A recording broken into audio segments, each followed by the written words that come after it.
کجا بی من بی معرفت میری بگو باز کجا میرم قلبم شده پاییزش آغاز تو جات اینجاست تو خونه ای که من بمونم شدم حساس و بی منطق مگه بی تو میتونم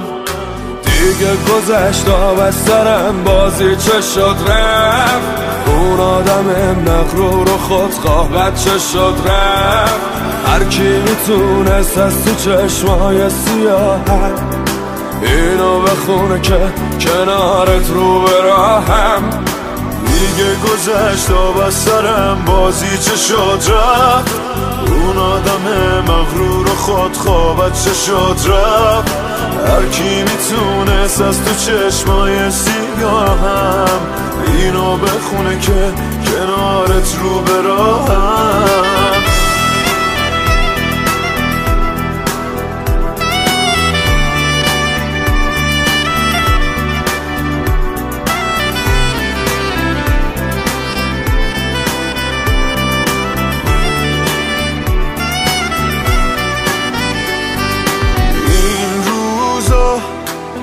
کله ای فکر کردم میدونم نمونده چیزی واسه فکر کردن دست کم کاش یه بار با دیدنت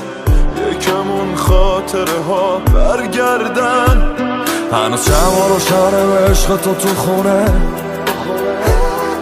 این دیوونه فقط به عشق تو میخونه که بدونی میتونی برگردی هنوزم تو باشی من میمونم میسازم میسوزم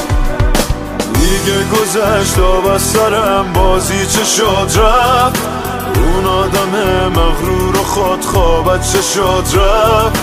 هر کی میتونست از تو چشمای سیاهم اینو بخونه که